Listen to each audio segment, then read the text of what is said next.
Well, good morning. Hello, everybody. Longshore and McKnight together here at the Montgomery Regional Airport, getting better the more you use it. And very always excited to be out here at MGM, seeing a lot of people traveling this morning. Some Troy people today are traveling as well. And always encourage our viewers and listeners to use MGM. Especially at this time of the year. John, it's getting to be summertime. Yes. I know a lot of the people from school are either finished their final exams, about to get their final exams done. Although I do kind of lose track a little bit of school, because. Yeah. Oh, I did too. I know what you mean. No, not that. But you, like some schools, public schools get out like the 27th. Yeah.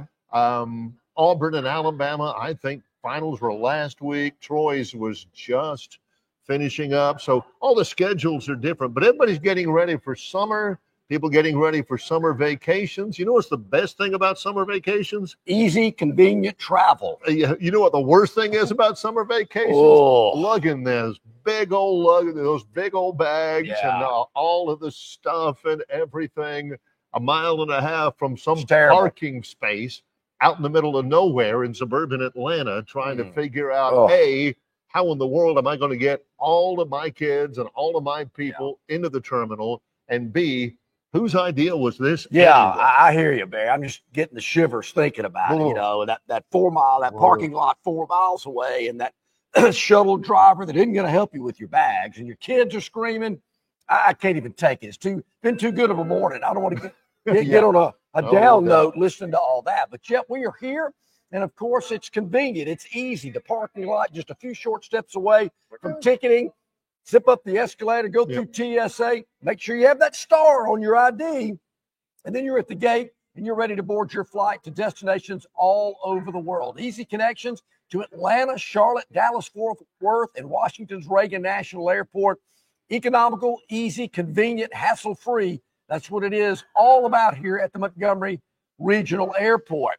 Now, Barrett, the PGA Championship starts today. Range Pro says get in early, so we might have to go to his chat on the River Region Straw chat line right out of the gate here today, so nobody misses out on some of his predictions in round one if you wanted to put a little something on it.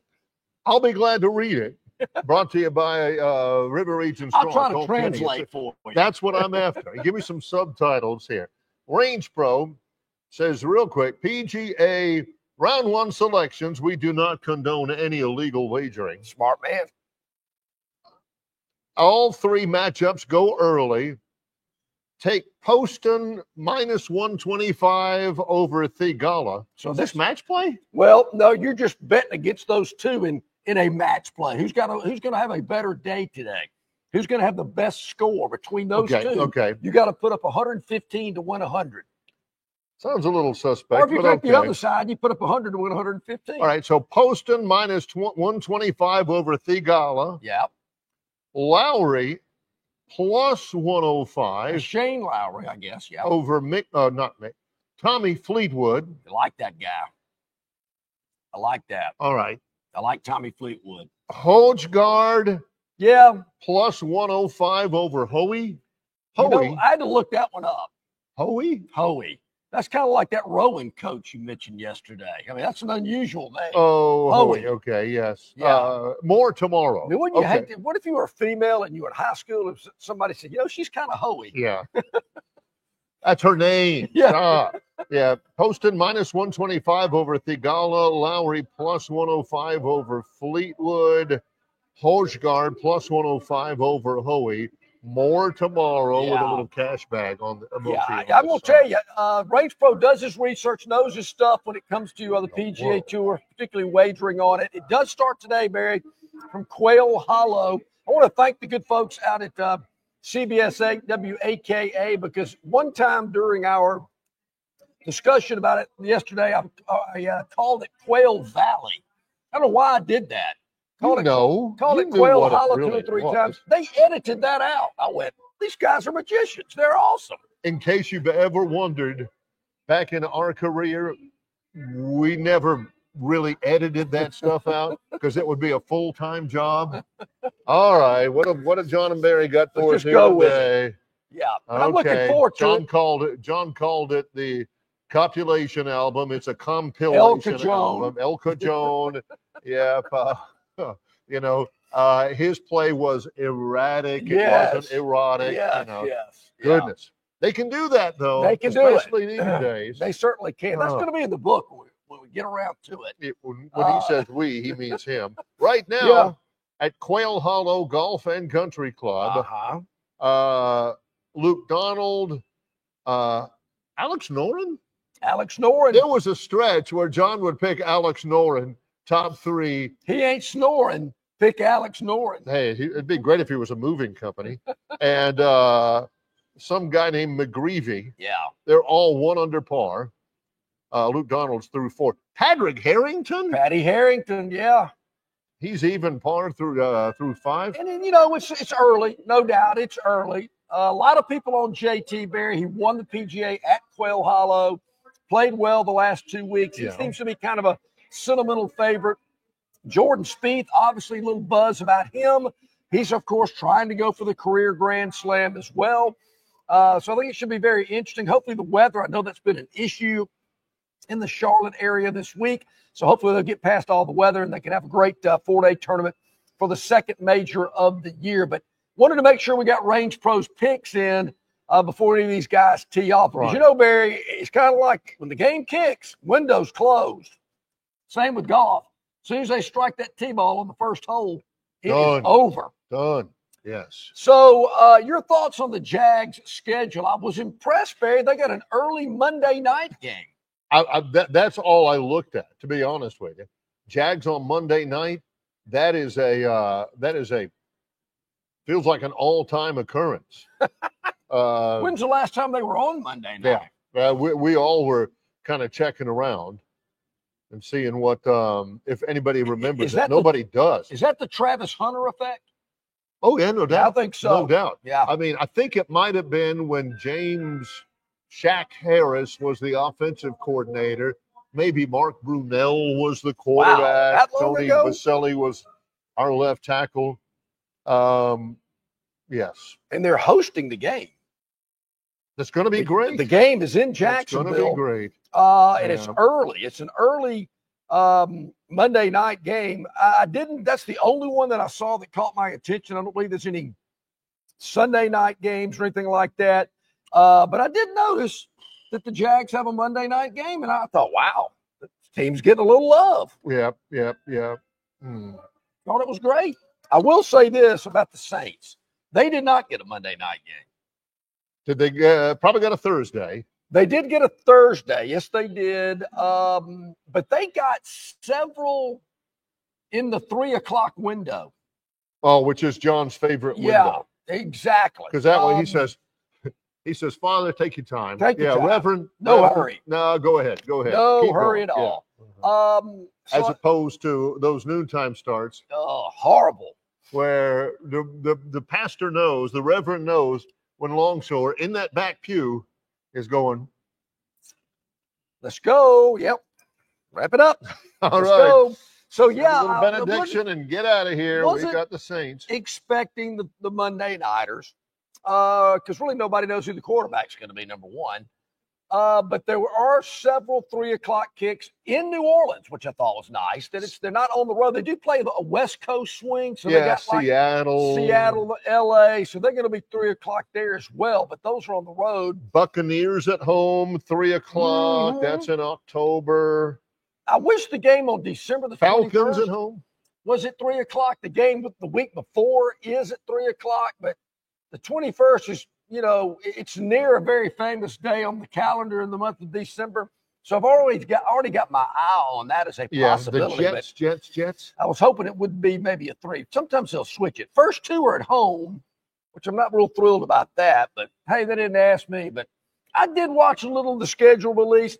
And once again, Barry, I had to go and look. Well, how many times do the Cowboys play at 12 noon? Not many.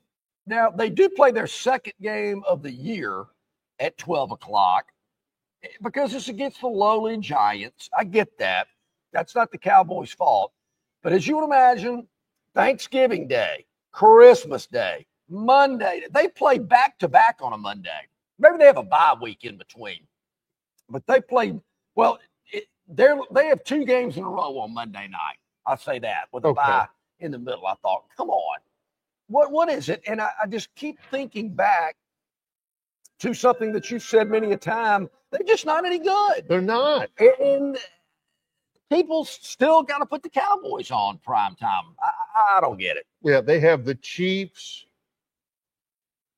and the Eagles within 4 days of each other. That's the biggest stretch. They play the Eagles on November 23rd, and they play the Chiefs on November 27th.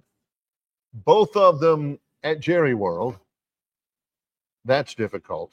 But they're both at home. Yeah. So they cut them a break there. So a lot of special games, international games, things of that nature. I did see the Falcons are playing on Monday night twice. I thought that was interesting that they put the Falcons on. But anyway, the NFL, kind of likes to toot their horn.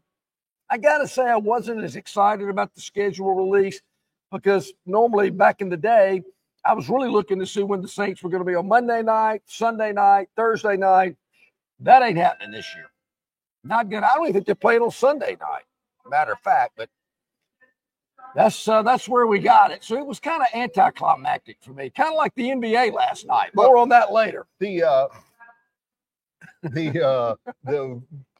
schedule reveal with the NFL is a big crock of nothing. Out of the many, many things that either John and I disagree vehemently on, or John is totally geeked up about it and I couldn't care less, or I'm fired up about it and John, his eyes roll back in his head.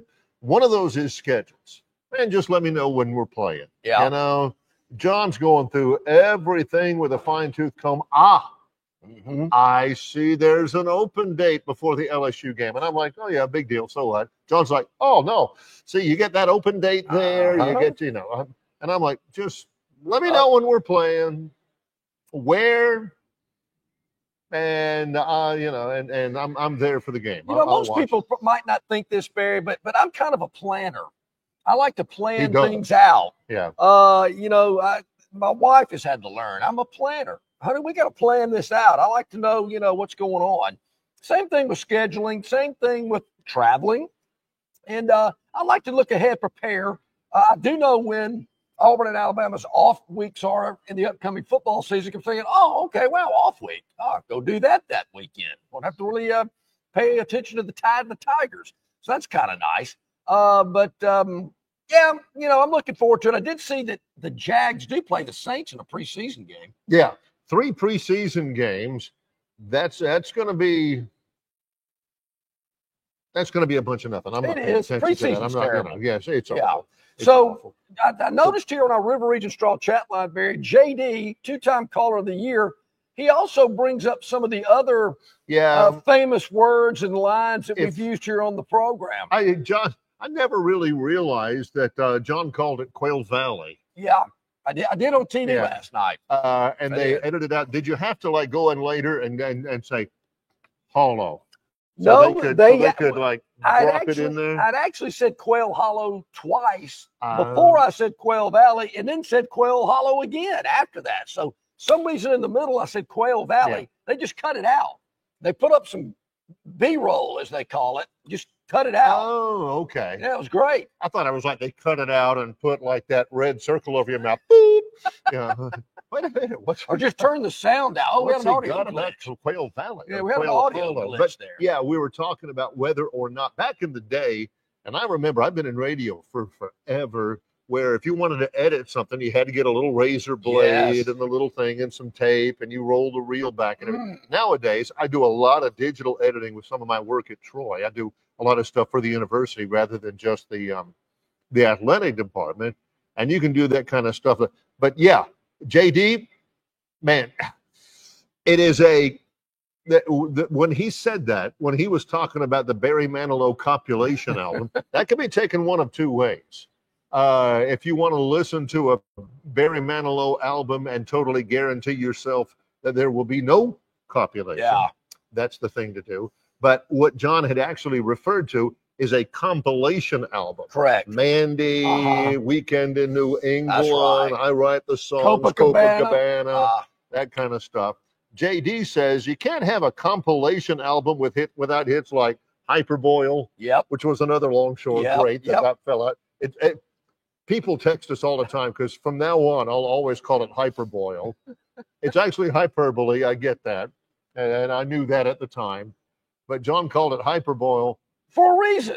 And the thing is that he's not wrong in this. He actually says Hyperboil actually captures the essence of the word better than the word hyperbole. It certainly does. Nobody ever gets it right. But Hyperboil means that the subject, the topic, is hyper enough to where it's being brought to a boiling point. Exactly. There's so much hype around this team, this event, whatever. So the hype is at a boiling point. That's hyperboil. That's a new word I came up with. Yeah, hyperboil, double Twilita. Oh yeah. Again, Twilita was the name of the wife of an Auburn football player who got himself and Auburn into NCAA trouble. Yeah. 33 years ago. No. That's Lorenzo Diamond's old lady. Yeah. But when Guns were both involved with those two. when this lady, whose husband at the time was had gotten himself and Auburn into trouble, the Auburn fan base didn't really appreciate her very much. So when she graduated, there were boos. Yeah, there were. And unfortunately, she walked across the stage at Auburn graduation, giving double birds to everybody in the crowd before she turned around and, I don't know, got the degree from Dr. Martin and went on. Those are double Twilights. Those are double Twilights. And also Sellers, Indiana, which I think is actually Sellersville, Indiana. But you know what we're talking about. Right across the Kentucky-Ohio line. Yeah, right across the Ohio River. Yeah. I think one of my... From Louisville, as a matter of fact. Correct. Yeah. Which is they weren't going to Sellers, Indiana, to conduct any business. They just snuck in. It was a fact-finding mission. I like to a gentleman who was employed within the city of Louisville. It's good. Kentucky. Fact-finding mission. Yeah. I still think one of my top 5 was his quarterback play is too erotic. That might have been one of my better ones. Yeah, that was good. That was good. I said, let's call time out here for you listeners out there. He's not saying he's out there, thrusting his pelvis at the opposing defender. But he is not playing quarterback as consistently. Correct. Too many peaks and valleys. Yes. Yeah, but I still remember that one. All right. Bottom of this hour, Jason Caldwell, Auburn Undercover, is going to join us, checking in on the Tigers. Top of the next hour, Rodney Orr, the Tider Insider, brought to you exclusively by the Destin Connection Seafood Market.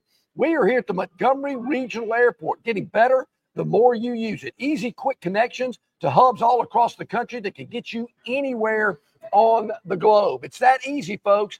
Atlanta, Charlotte, Dallas, Fort Worth, and Washington Reagan's National Airport. It all starts here at MGM. Easy, quick, convenient, hassle-free. Why would you start your travels anywhere else? It's the Montgomery Regional Airport. You can book flights from Montgomery to anywhere at flymgm.com on location in association with Yellowhammer News. It's Longshore and McKnight, presented by Bud Light. Known by avid golfers as one of the most beautiful and challenging stops on the Robert Trent Jones Golf Trail, Cambrian Ridge in Greenville lies just 40 miles from Montgomery. It is well worth the ride for any golfer looking for 27 holes of jaw-dropping golf. The greens have been redesigned to accommodate the higher green speeds associated with their installation of the latest generation of ultra-dwarf Bermuda grass. Cambrian Ridge offers a fully stocked pro shop with all the latest equipment and apparel. Great food and beverages in the clubhouse can be enjoyed both before and after your round. Get your group together and hit the trail. Go to rtjgolf.com/Cambrian Ridge for tee times and more information. In sports, if you think joy only happens after you win, think again. Look at the world's most successful athletes like Serena Williams, Brooks Koepka, and Alex Morgan. They don't spend all their days grinding away. They take time to enjoy themselves, like getting together with friends over a Michelob Ultra, because they know that happiness is the key to winning, and that joy is the whole game, not just the end game. Michelob Ultra. 95 calories, 2.6 grams of carbs. It's only worth it if you enjoy it. Enjoy responsibly. AB Michelob Ultra Light Beer, St. Louis, Missouri. You're not buying sticks, stems, and pine cones. You're buying premium long-diddle pine straw from River Region Straw. Kenny and his staff have access to the best pine straw in the River Region, full of color that will last all season long. Kenny has locations in Montgomery, Prattville, and Auburn, and no order is too big or too small, from a few bales to an 18-wheeler trailer load. Pickup is available, or your order can be delivered. They can even spread your pine straw if you like. So call or text Kenny today, 669-5959. That's 669-5959 for all of your pine straw needs.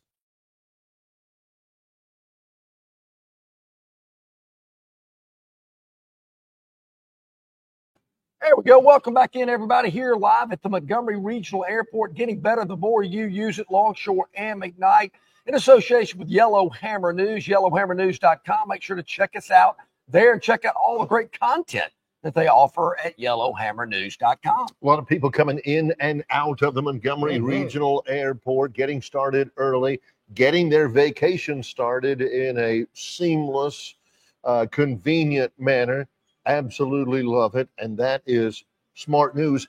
Yesterday was a big media content day in the state of Alabama because of the region's tradition. Yes, up in Birmingham at Birmingham proper. How about that? And the PGA Tour Champions Twitter account, X account at Champions Tour points this out. This is yesterday for Charles Barkley. NBA on TNT goes off the air at 2 a.m. in Atlanta. He goes back to the hotel, 6 a.m. alarm. Leaves hotel at 6:30. Flight leaves at 7 for Birmingham, which means one thing. That is a charter. There ain't no way you're getting to the airport in Atlanta a half hour a minute. I'm thinking the same thing. I mean, it takes me a half hour just to get from my parking place to where I can see the airport. No way he leaves this hotel at 6:30 and makes a 7 o'clock flight. So that definitely was on a private aircraft. Arrives yesterday morning at 8:50 a.m. at the Regions Tradition, Birmingham. Wow, that's pretty quick. Plays 18 holes with Nick Saban and Stuart Sink. Former winner and from the state of Alabama, played at Georgia Tech. From Florence. And he flies back to Atlanta, back for NBA on TNT at 2 a.m. in Atlanta. Yeah. So that's a big day. Should we feel sorry for Charles? I mean, he's talking about basketball. He's flying charter. He's playing golf.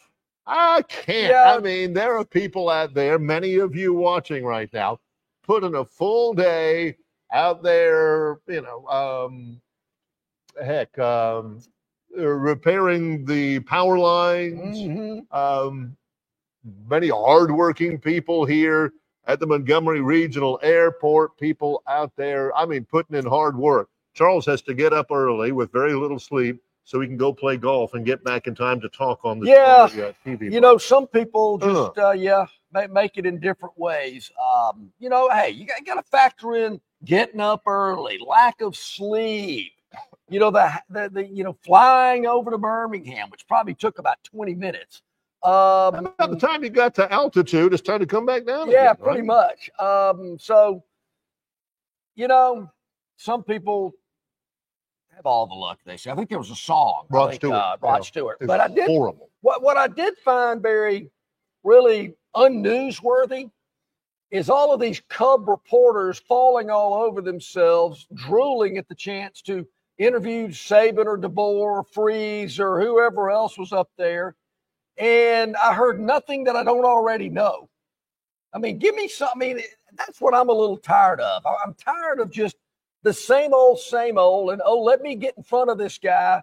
Well, then ask him something. I mean, do you watch these press conferences at the White House about 3 times a week? And these guys at these news outlets are trying to trip this girl up who's sharp as a tack. She is. She's also very patient. She's very patient. She sure is. And they're slinging stuff out her left and right. And I'm thinking, why'd they ask her that? But I'm glad they did, because I'm looking forward to seeing how she's going to answer this.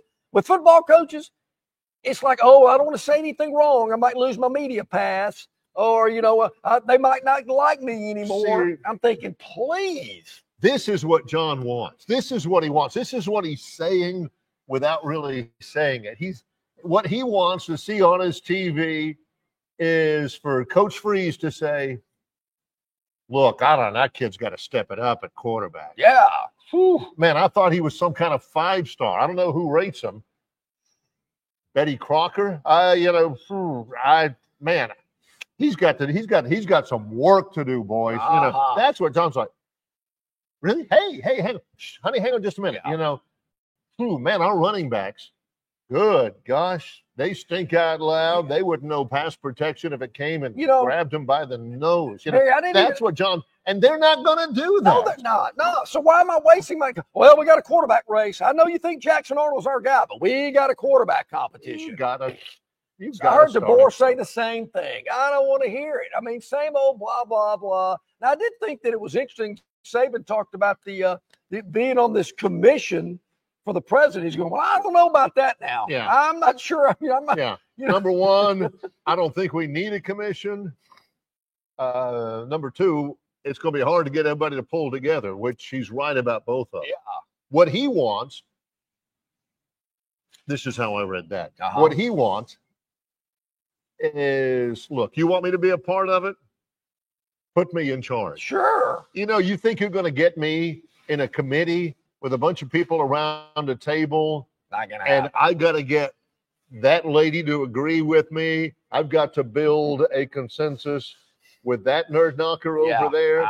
Look, what I want to save college football, if you want me to be a part of it, put me at the head of the table and say, you shut up, you get in line, I'll ask for your opinion when I want it.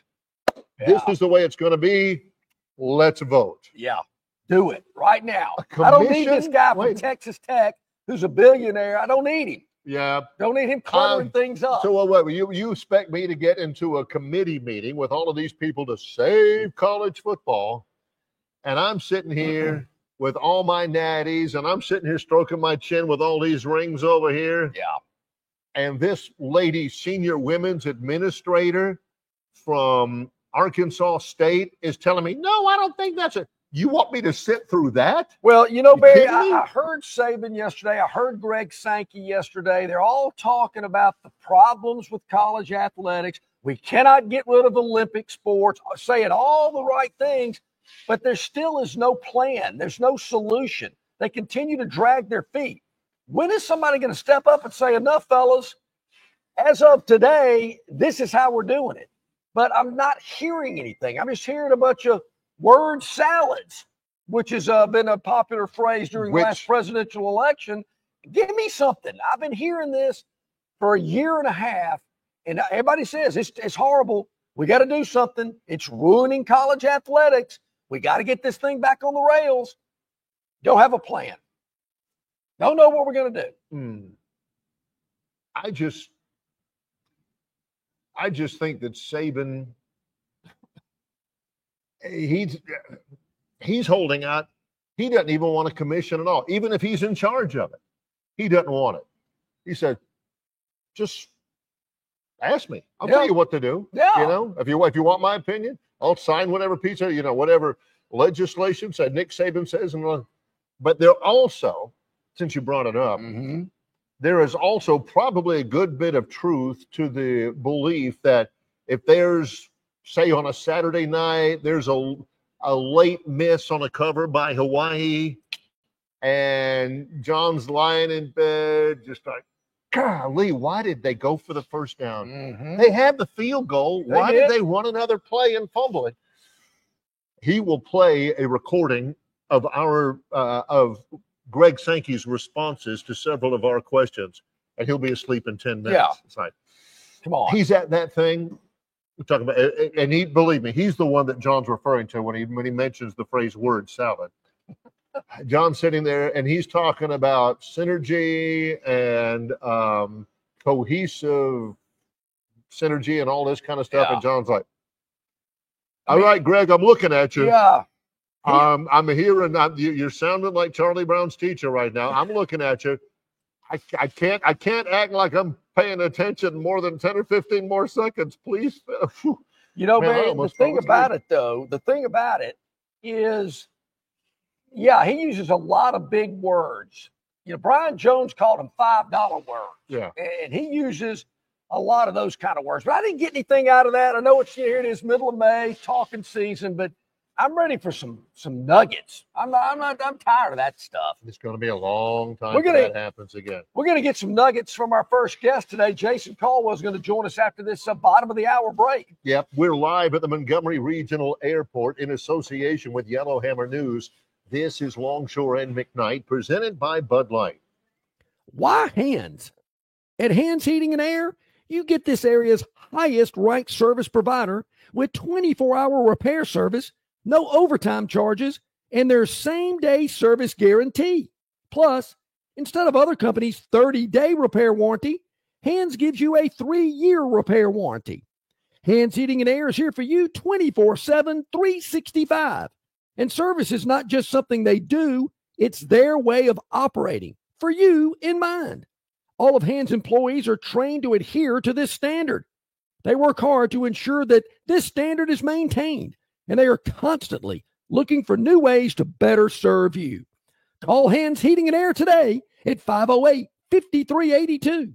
That's 508-5382, or find them on the web at 834hands.com.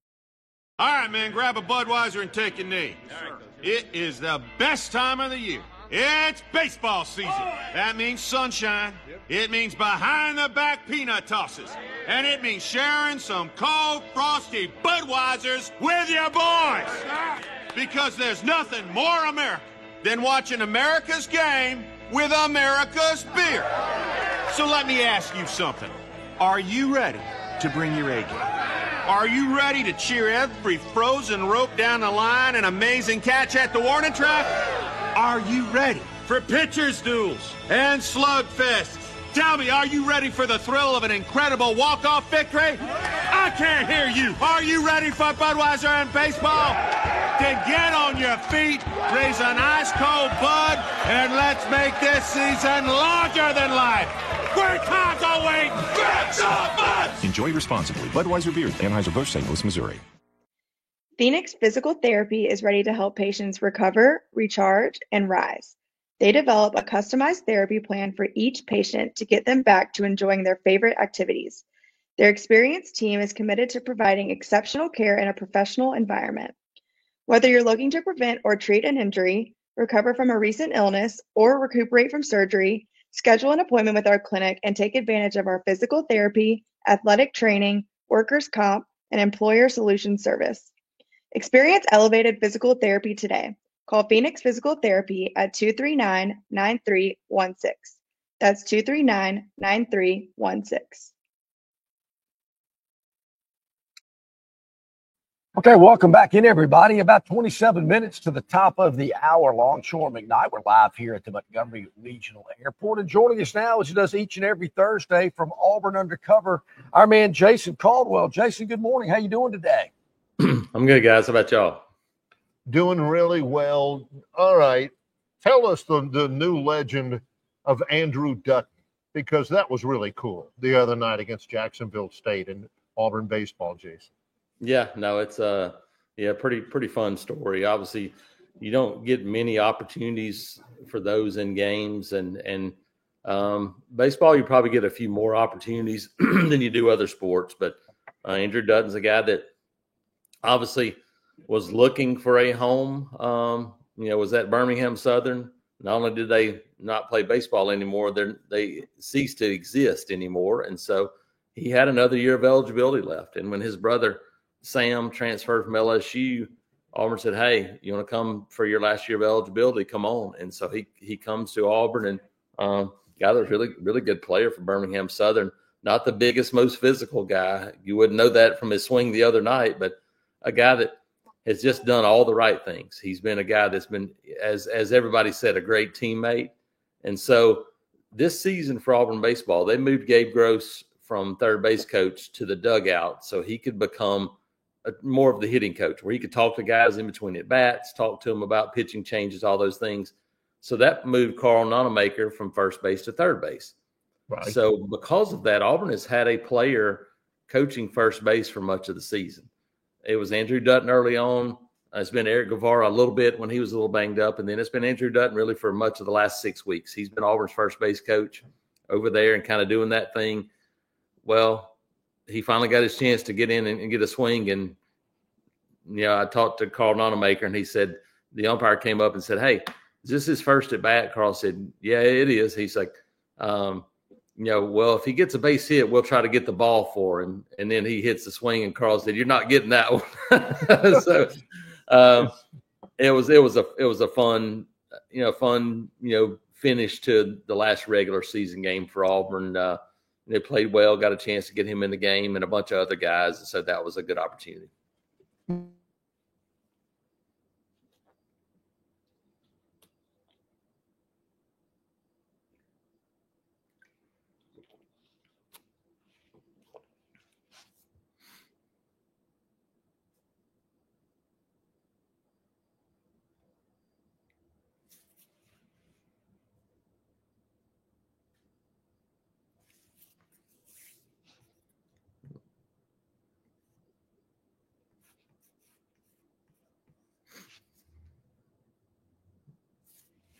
I don't know if you guys are froze up on your end. I don't have anything coming from my side, so I'll keep talking if you want me to until we can get it fixed. Yeah. Can you hear me?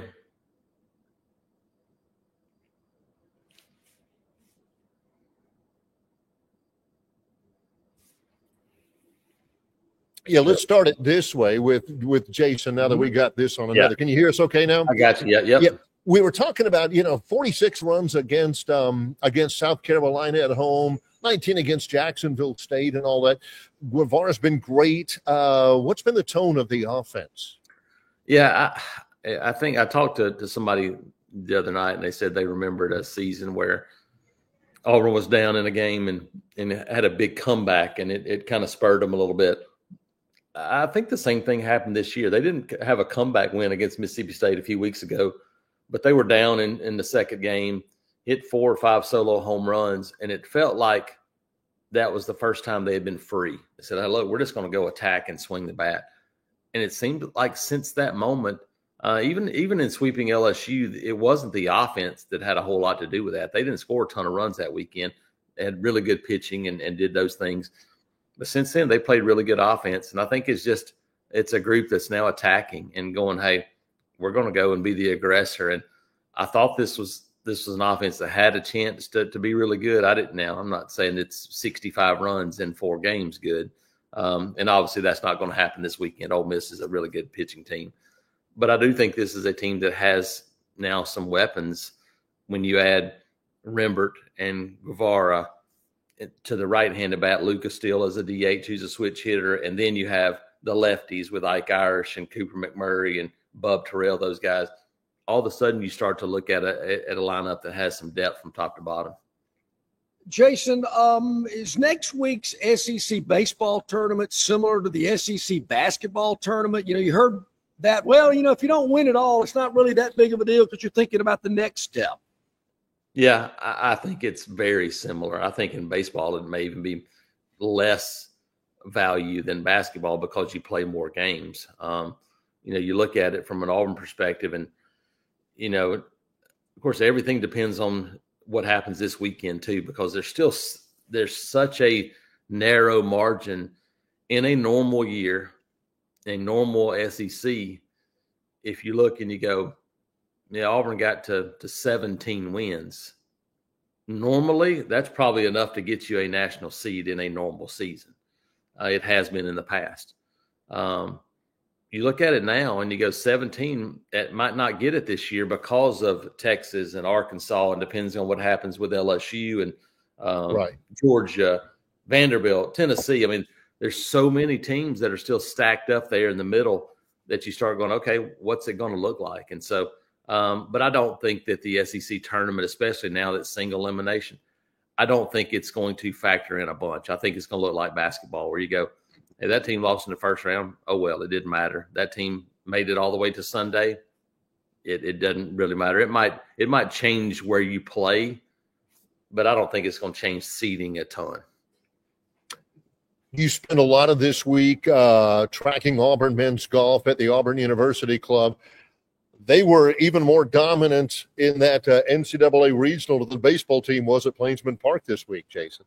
Yeah, no, we're talking about depth of lineup, and I've been talking to Nick Kleinert since the fall, and he's talked about that. So, look, this is a team that has depth of lineup and so much depth that, you know, Ron Eshelman's a senior that's been playing in you know, for much of the year, and Caden Pope kind of stepped in there as a young, talented sophomore.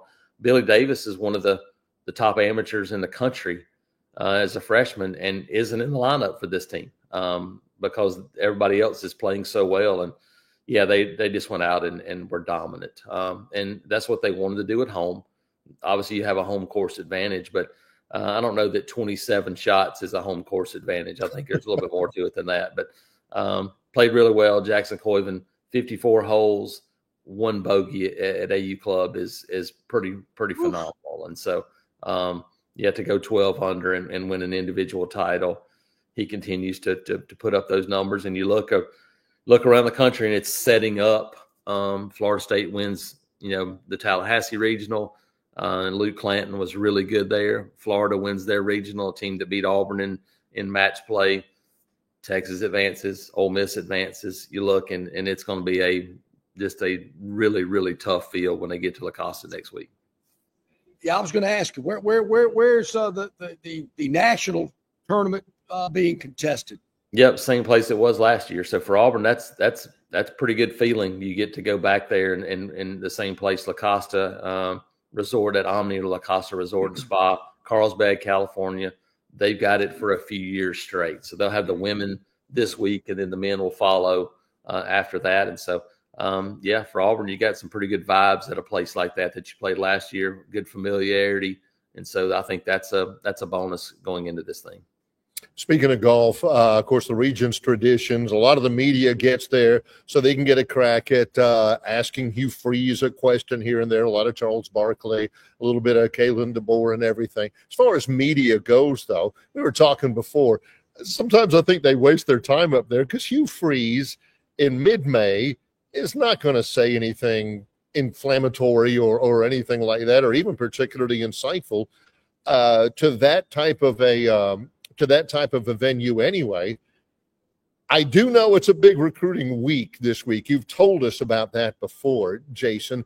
Is there any insight you can provide into how that week is shaping up? Yeah, no, it'll be a big week this weekend as you start to look at, you know, some visitors, the things that's going on. And so I think for Auburn, you know, you're looking at some of the best players in the country, especially now that these recruiting rankings have been changed a little bit. Now you start to kind of look at maybe some different type of players coming in. So, I mean, I think there's going to be 15, 16 or so guys.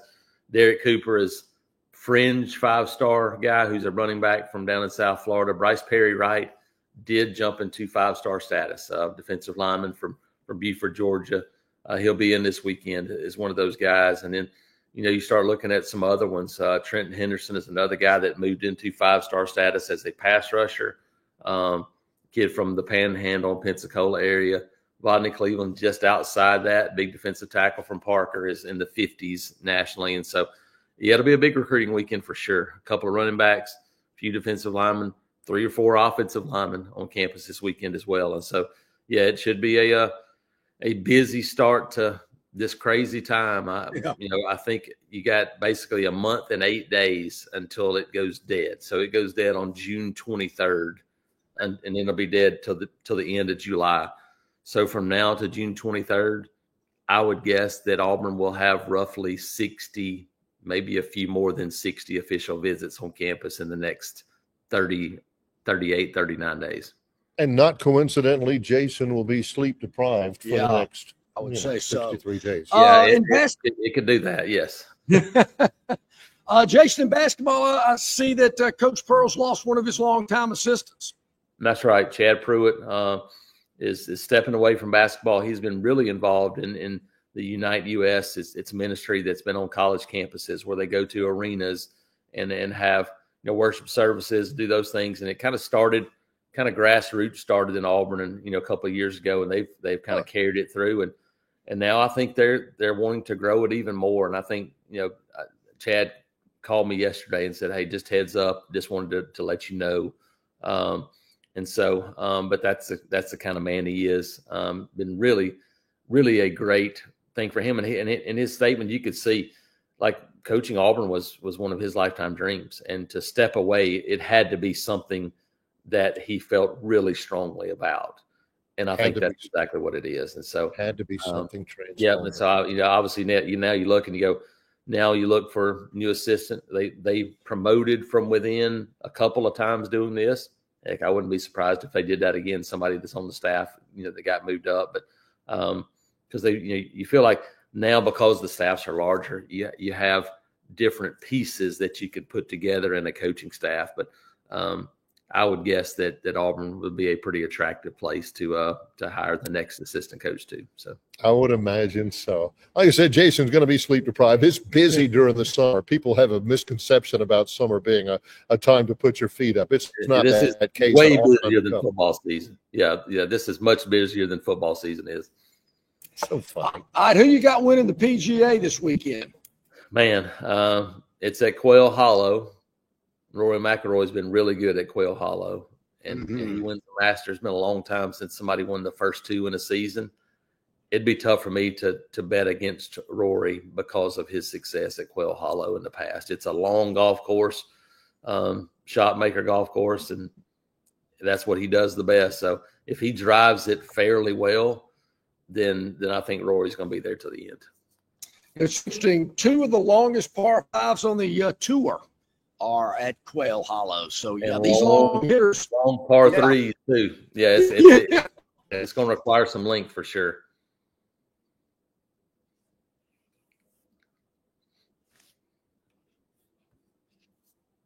Listeners, I think you get more involved in what you do covering athletics for Auburn Undercover.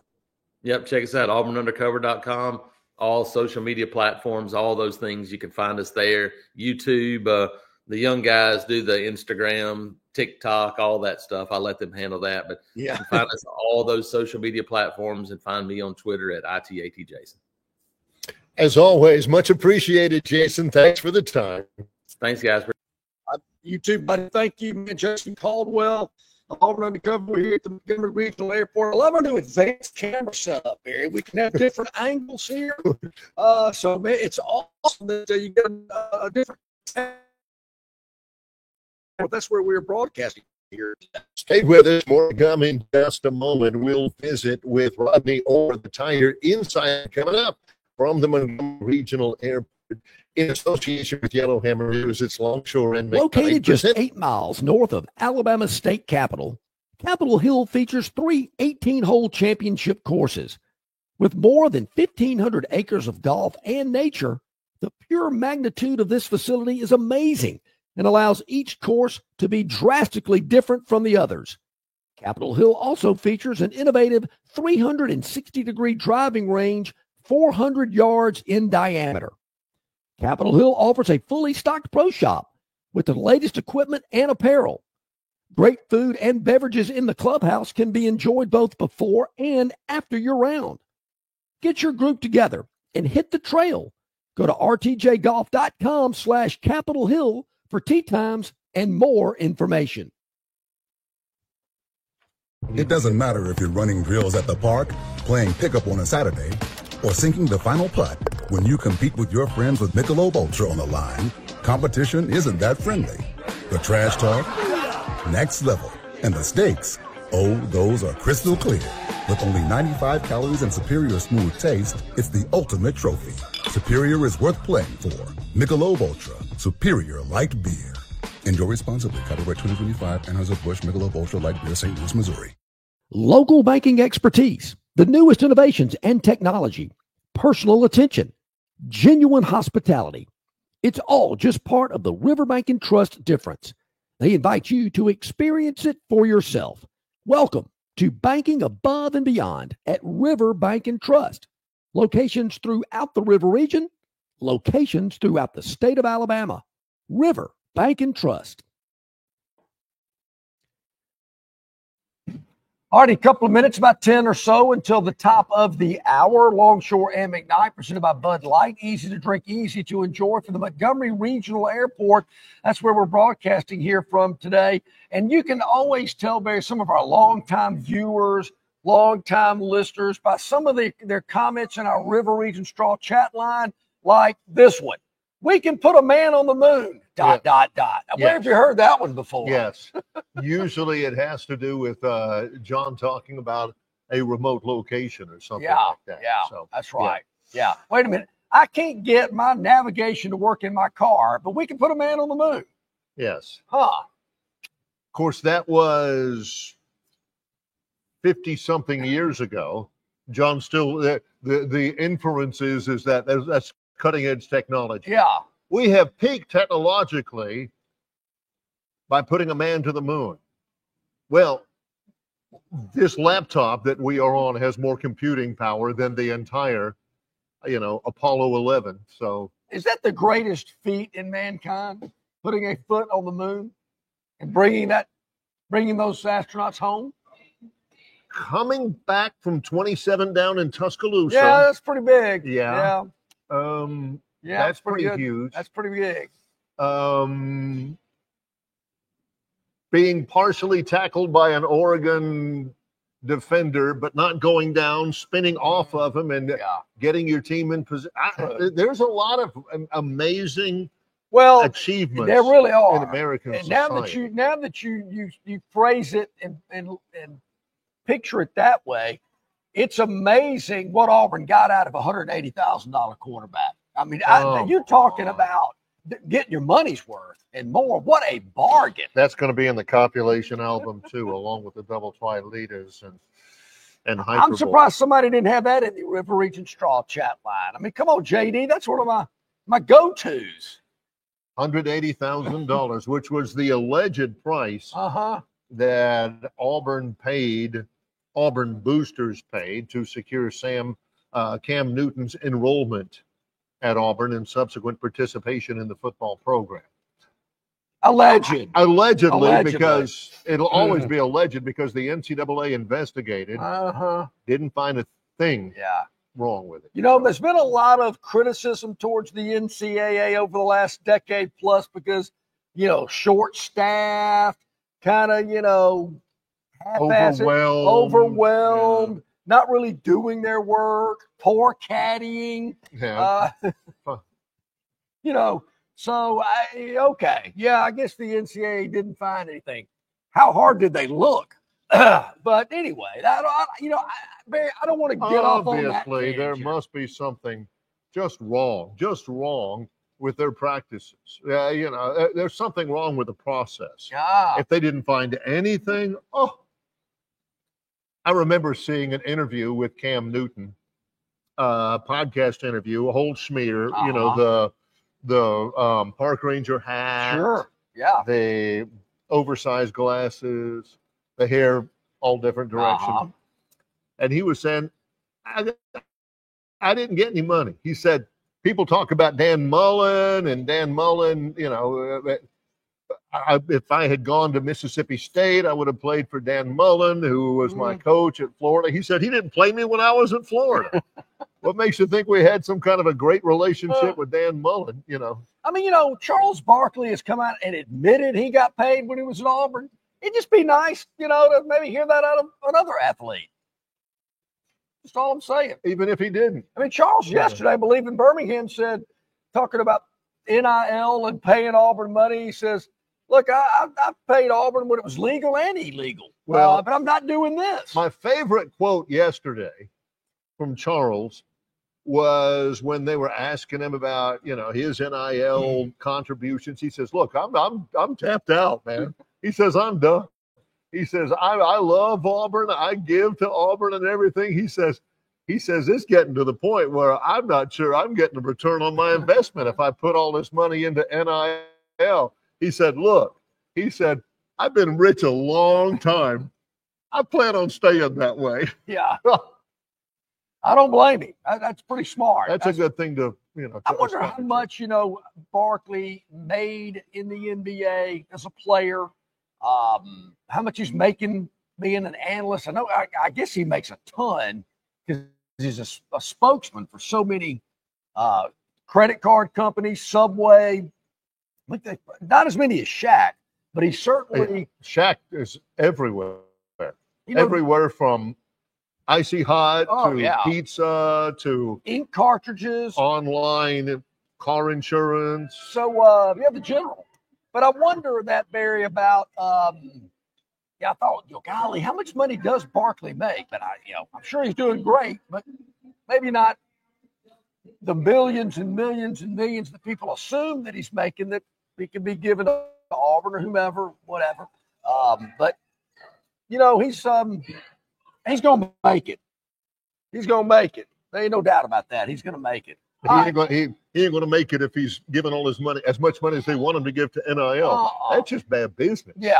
For a lot of people. And that much. I mean, please donate to NIL. Please do that. Please donate to your school. But it can't be just one or two big, huge, heavy hitters. The guy from Texas Tech, the billionaire, he's carrying the Lions load up, and it sure is good to have one of those. But, man, they're asking a lot of Charles. And sure, he's like, they are. Man, I love Auburn. Yeah. I can't do that, though. Yeah, you're right about that. But, Barry, is it sustainable? We've heard these guys talk about this. Is it sustainable? Can you continue to run college athletics under this model? Getting your heavy hitters to continue to donate. They're going to get frustrated. You can only go to the well so often. Are the $20 a month contributions going to continue? Are there going to be people there that get frustrated and have had enough and don't want to do it? That's kind of my worry. Is the fans of college football, are they just going to say, I've had enough? You've got to get this House settlement through. You've got to have real change. I don't know if it's a Saban commission or just Saban or whatever, but we're reaching that point. Yeah. Where everybody kind of sees that, look, there's about to be a rebellion among the fans. They're saying, look, I love it. I love my school. I love our football team. I love athletics and the role it plays. I can't keep doing this. I got bills to pay. But, Barry, how long can we wait for this House settlement? I mean, you know how slow government works. And I got to think that's not on the top of their list. There are a lot of other things they're trying to get done besides worried about the future of college athletics. I mean, to me, the commissioners and the presidents ought to get this figured out and done. And let's get it done sooner rather than later, because we just continue to drag this on and on and on and hear this same old stuff. Like I said earlier, yesterday I'm hearing Greg Sankey. I'm thinking, you're not telling me anything. I'm hearing a lot of big words. I mean, sounds great. Well, it really didn't. But I'm thinking, give me some meat and potatoes. And just if you're thinking John's mad at Greg Sankey or he's gunning for him, that's exactly what John said to Jim from Tuscaloosa. Yeah. Same deal. And that got a little heated. That got, some voices were raised. Not John's. John was cool and collected. And Jim from Tuscaloosa, he didn't handle it well, but the point is still good, All Sankey is doing is responding to questions. And what kind of questions can you ask at the Regents tradition in mid-May? Yeah, these questions have been asked for 18 months. So we're getting to the point, Mary, and I mentioned 18 months. It was about this time last year, maybe a little sooner. I believe it was Greg Byrne. In talking to some people that are closely associated with him, people that I'm sure he has tapped into for NIL, be patient. Give us 18 months. We feel like we'll have a better plan in place, have this figured out, guardrails in place, this, that, and the other. Well, we're about to get to that 18-month mark, and I don't see any change. I don't see anything different. And I'm with everybody. It is not sustainable the way we're doing it. And there again, the big wigs are going to have enough. And then your casual fan, Barry, one of these things that they're trying to get past, well, NIL will not be subject to state income tax. Right. Barry, these people that are going out here today and busting their tail and they're working hard, and we talked about it earlier. I mean, wow, Charles, wow, what a life. These guys are out there busting their tail that do pay state income tax going, whoa. I'm going to let some prima donna not pay state income tax because he plays football for Auburn or Alabama? I'm not doing that. I think, and I know several people who helped sponsor that bill in Alabama. It's a bill that has passed and is law in several states to use as an inducement for your state-supported school. Hey, you can come with us. We're offering you $1 million in NIL. They're offering you $1 million in NIL. Here, you don't have to pay taxes on your $1 million. It's kind of an inducement out there. That's what, some people thought it would be politically advantageous to say, hey, look, we're working for our athletic programs in this state. But mostly the reaction has been, look, I love football. Yep. I hope our team wins a national championship. I'm having to pay taxes till it hurts. And this kid doesn't. I get tax-exempt churches. I get tax-exempt charities. Tax-exempt 18-year-old quarterbacks doesn't seem to be the way we need to go on that. I do not get it. I really don't. Now, the only way they could maybe where I could see the light is maybe let's just package that in together with a regulated sports wagering bill to go along with it. So all that income that they're going to generate through a sports wagering bill will supplement the non-taxes paid by these college kids on their NIL deal. Also, on the Longshore compilation album, this makes it official. I think that's the entire album. That's the B-side right there. We filled up both sides of the LP. Yeah, I mean, it's pretty simple. And I'm giving you this advice and service for the betterment of our community. Yeah, out of the goodness of his heart. Goodness of my heart. Speaking of the betterment of the community, how much of an asset to the river region has the Montgomery Regional Airport been? Well, it's fantastic. Very easy, convenient. There again, you don't want hassles when you travel. That's not what you're looking for. You don't want to go through long parking lots, shuttle vans, hour-long TSA queues you got to go through, getting on trains and all that kind of stuff. And then you got to get back home and do the same thing. And when you arrive, it's just not worth it. So make sure you go to flymgm.com. You can book your trip there. You can check flight prices. Very, very competitive when you factor everything in. And you can, hit points all over the globe, Barry, with connections to some of the biggest hubs in the country: Atlanta, Dallas, Fort Worth, Charlotte, and Washington's Reagan National Airport. It all starts right here at MGM. I believe the Tighter Insider Rodney Orr is joining us here, brought to you exclusively by the Destin Connection Seafood Market. The freshest seafood direct from the Gulf arrives daily at the Destin Connection, 3750 Norman Bridge Road. Call ahead. Your order will be ready for pickup at 288-4272. Hey, Rodney, good morning. How you doing today? Good morning, guys. How's it going? Doing really well. Great to have you with us.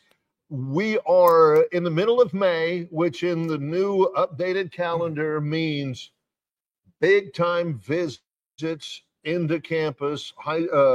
Football recruiting is going on. What's the tone at Alabama heading into this big few weeks coming up? Yeah, I mean, they've got an impressive list of visitors coming in beginning, later this month, all throughout June. Well, up till the weekend of June the 20th is when the last weekend is the visitors. And I think I've got about 47, 48, something like that. Don't remember exact number, but it's an impressive list. Again, it starts, the first big weekend is May 30th, and they're having, several of the top prospects in. But the impressive thing is, it's just the number of prospects each weekend throughout the month of June that's coming in. So I think Alabama is positioning themselves with a lot of prospects. And, we've talked about this before. It's a long process now because of the NIL, and a lot of things can change. We saw a commitment earlier this week. Jackson Cantwell, the number one offensive lineman in the country, a lot of people had predicted him to Georgia within 24 hours before his commitment. Then all of a sudden they're scrambling and changing their predictions at the last minute. So, I mean, again, some of this stuff is difficult to predict, but Alabama is positioning themselves really well, I think. Jackson Cantwell's an interesting story because, I mean, he loved Georgia. He loved the visit to Georgia. He liked the staff, all this kind of stuff. Miami just paid more money, Hey, tip your hat, I guess. $5 million, it sounds like. I think he got a pretty good amount for that first year. There is some talk that also, and again, who knows, but there is some talk that he got some sort of an assurance that he would be a starter from game one. Now, I don't know if that's exactly true or not. I mean, I think that's a real gamble to do something like that. And maybe that's something that was just internet created by some of the people who cover it. But if that's the case, I mean, I think that's a gamble. But to another point, speaking of Cantwell, he had Drew Rosenhaus as his agent. I mean, think about that. These kids are in high school. They're juniors in high school. They're going to be seniors next year. And they've already got these agents, some of them high-profile agents, representing them. He is a huge profile agent. Yeah. Yeah. I mean, it's just going crazy. I mean, it is what it is.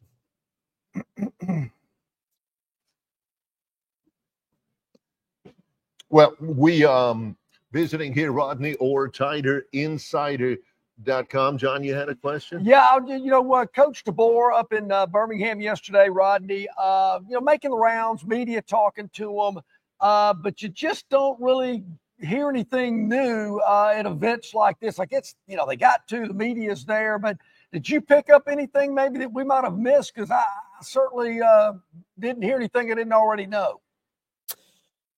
Well, that's a good way to phrase it, John. I mean, he doesn't really reveal a whole ton, to be honest with you, when he speaks. And, I really didn't feel like that there was anything that was different that we weren't familiar with, weren't aware of. So honestly, I wasn't there. So I didn't see the entire interview, but from the things I saw, I mean, I didn't see anything that was earth-shattering. Interesting stuff, Rodney, the Tider Insider. We got a quick segment here with you. We're working through some technical issues. Rodney, let everybody know before we let you go here. We appreciate the time. How can people get involved with you and everything that happens at TiderInsider.com? Right. It's TiderInsider.com. It's only $48 a year. You could get instant access with your credit card. If you prefer, there is an address there to send a check. That gives you all our premium information, but also our community there. It's our all sports forum, community of Alabama fans. It's nonstop there on TiderInsider.com. Appreciate it very much. Thanks, Rodney. Yep. Appreciate that, Rodney. Yep. Quick segment there with the Tider Insider today. Trying to get some glitches worked out here. You're kind of the techno guy. I had no answers. Yep. When we come back, We've got the Phantom. Yes. Daily Dawn. Correct. We've got the Victoryland 777 Topic Wheel coming up as well. We are live at the Montgomery Regional Airport in association with Yellowhammer News. It's Longshore and McKnight, presented by Bud Light.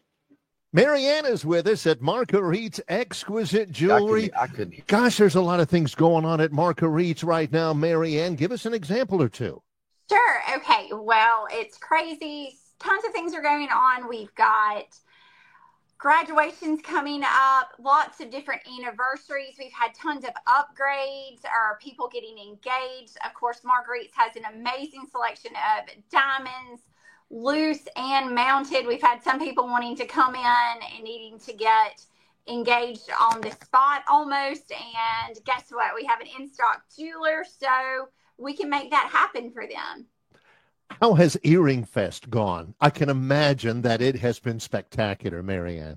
Yes, Earring Fest is great. We have tons of selections, more than honestly we've ever had before. Dangles, hoops, studs, you name it, we've got it. What about for the graduate? A lot of, like you mentioned, a lot of people are graduating or are about to graduate. What's the go-to? What's been the most popular graduation gift? Well, go-tos, of course, I'm thinking maybe the baby cross. It's beautiful. It's small. I have it. And a lot of people get turned off. They're like, baby, no, this is like for a graduate.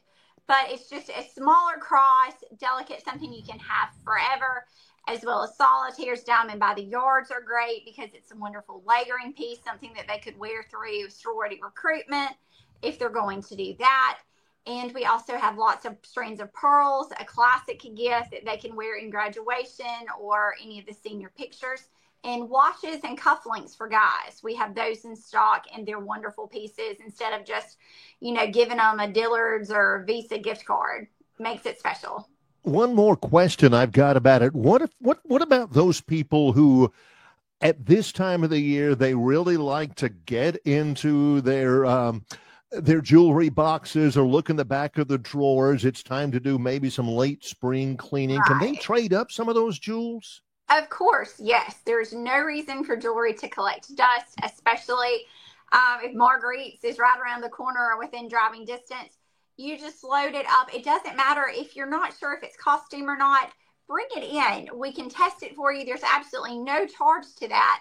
And then we'll give you an amount that we can write you a check for, or you get times and a half if you want to trade those items in and get something new, or we can always renovate those pieces and make a custom piece like we did for your sweet wife. Yeah. And so it'll be a piece that they could wear and always treasure. You can always tell how much it means to Marianne to be able to help, because she helped with that piece for my wife 3 or 4 years ago, and she still takes pride in it. So does Marianne. Anytime she gets a chance to help. Marianne, you mentioned that it's very conveniently located, Pepper Tree Center next to Chappie's Deli on Vaughn Road, and the hours are convenient as well. Definitely. We're open 7 days a week, 10 to 5:30 Monday through Friday, 10 to 5 on Saturday, and noon to 5 on Sunday. Gosh, go by Marguerite's. No reason not to let them help you with the wonderful gift opportunities everybody has in their life. Go to Marguerite's Exquisite Jewelry. Thanks, Marianne. Thanks. Okay, back at it, about 12 minutes past the hour here on a Thursday, beautiful Thursday. We've got some warm weather around, but hey, no problem there. Hey, a lot of travelers coming through the Montgomery Regional Airport there. We actually saw a little girl, a ballerina, pulling a piece of luggage that was bigger than she was.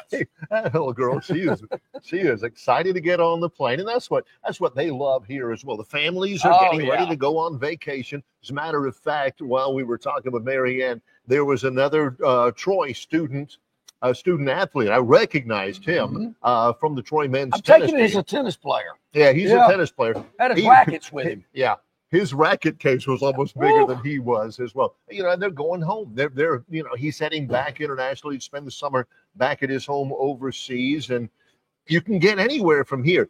People are flying these days from for vacation, to get away and all that kind of stuff. There is no reason to spend any time on your vacation driving just to get to the airport. Just get here. Yeah, exactly. And, it was interesting. I was looking at some prices recently, Barry. My son wants to travel up to D.C. this summer to spend the weekend with his older sister. And I said, yeah, sure, let's look at some of the weeks and weekends and prices. Extremely competitive, and particularly with the ease of the nonstop flight from Montgomery to Washington's Reagan, just makes it even easier. But even the connections, Barry, in Charlotte, in Atlanta, in Dallas, once you fly to those major hubs, you can get to anywhere on the planet. I mean, it is that simple. So, it's all about, when you start out a trip, whether it's a business trip or leisure, you don't want delays. You don't want hassles. You want things to run smoothly. So as a traveler, you can do things, kind of plan ahead, if you will, right, to make sure you can avoid some of them. Now, some of them, weather issues, things of that nature, those are going to happen. And they happen at every airport around the country. It just doesn't happen here, I can promise you. But things that you can control, like TSA lines that take an hour to get through, or parking lots that are 4 miles away from the terminal, or a shuttle driver to get you from that parking lot to the terminal that's not going to help you get that 49-pound bag on the shuttle bus. Why do I say 49 pounds? Because if you're 50 or over, you're going to pay for it. Well, a lot of them, unfortunately, at the big, humongous airports, John, the 50-pound weight limit is merely a suggestion. So I'm sitting there sometimes trying to initiate my flight in Atlanta. Yeah. Look, connecting is fine, if you have to originate your flight in Atlanta and you got some woman over there and her bag is 57 pounds, you're on time. Your bag is under the limit. You're doing good. Yep. And there she's up there saying, well, I don't know why it's only 5 pounds over. Can't you kind of, wait, hang on, let me take this out. I don't need this. Yeah, that's my favorite. They're taking stuff out. Yeah, putting a it hair in there. dryer, I guess I can buy one. And you're thinking, okay, that saves you 9 ounces. Yeah. You still got 4.5 pounds to go. Yeah, they're putting it in their carry-on. But I'm saying, ma'am, those bra and panties ain't gonna cut it. You got to put that hair dryer, that makeup case. Those that shoes. makeup case is 15 pounds itself. Yeah, that's what you got to take out of there. Yeah. But so you don't want those kind of hassles. That's not what you're looking for. So that's why it's extremely convenient here. A lot of people had some of our military personnel, Barry. I just noticed them coming into the terminal. Right. They're traveling here today out of MGM. So glad to see that. Okay, I'm not delaying. Okay. Yep. I'm not delaying the inevitable. And I'm not going to give you this. You'll never hear this from me, Barry. I didn't really like the games last night. You're not going to hear that from me. No, I didn't, I felt like I had. No, it ain't that. No. You feel strongly about every one of them. I've really enjoyed and really been impressed by the way the New York Knicks have played this year, particularly in the postseason. Correct. Last night, not so much. Getting 4.5 win in what would have been an elimination game for the Celtics. And the Knicks were catching 4.5, Barry. Just wasn't enough. Well, wasn't enough. 25 would have been about right because that was the margin. Celtics win it 127-102 in Boston. They're still down in the series. They're still down 3-2. Best part of it, New York Knicks guard Josh Hart. He was driving to the bucket, took a hard elbow to the face from the Celtics center, Luke Cornett. I mean, he had a big old cut right about here. Yep. Taking the elbow to the face on the drive. Big old cut, blood everywhere, and all that kind of. That's my kind of game. This is what happened. He had a little bit of extra time. It was like, the corner man from Manny Pacquiao or Roberto Duran or something. They're putting the whatever on it and and everything. They trying to see whether or not it was a flagrant foul. Yeah. They ultimately reviewed it, said it was just a common foul. Didn't mean to get the elbow up. And he was a good free throw shooter, so they didn't want somebody else to shoot his free throws. So He's up there. He's got blood streaming from his face. Knocks down 2 free throws. He had to change his uniform because it was covered in blood. Went to the line, make both free throws, subbed him out 1 possession later. That was pretty good video, right? Yeah. It looks like a church league game. Yeah, no kidding. I was thinking the same thing. I'm surprised they let him shoot the free throws, though, Bear. I mean, in college football, I guess it's the NFL, too. If there's blood, you got to get off the field. They got to, tend to it, wrap it up, clean it up. I'm surprised they let that guy continue with exposed blood. Well, they made him change his shirt. His shirt was nasty. Yeah. I don't know how they cleaned up all the blood on the floor because it was pretty much all over them. I'm not promoting violence, but wow, a little rough and tumble NBA action. He says, no, don't you send anybody. I'm shooting my free yeah, throws. I like that. That's determination. That was good. But obviously, despite a show of toughness and strength and resilience, it was not enough for the Knicks. It was not, Barry. So they're going to play again, but we do have a game tonight. Yes. Let me tell you a little bit about it. It has not been a great series, a great postseason for the division champions. Yep. In the NBA. Mm-hmm. Cavaliers, Lakers, the Rockets out, the Magic out, Celtics down 3-2. Yes. The postseason has been a great humbler so far. It has, Barry, and a lot of underdogs have done well. Last night was not the case, but we're going to look at this underdog tonight. The only game in the NBA tonight where the Denver Nuggets are hosting, I believe, the Oklahoma City Thunder. They are a home underdog. Barry. Now, Oklahoma City's a really good basketball team. Don't get me wrong. Number 1 seed in the West. Here's the only concern about Denver in my mind. They're a little older. Do they tire out in the fourth quarter? So you got to be concerned about that. But Barry, I'm going to really lay on the Denver Nugget fan base. I'm charging them to be what it takes to get the Nuggets over the finish line tonight. Now, what I mean by over the finish line, Barry, don't lose the game by more than 5. That's what I'm saying. He wants you to, come on, everybody, band together. That's Let's right. give it the old vim and vigor, and vinegar. That's come on, right.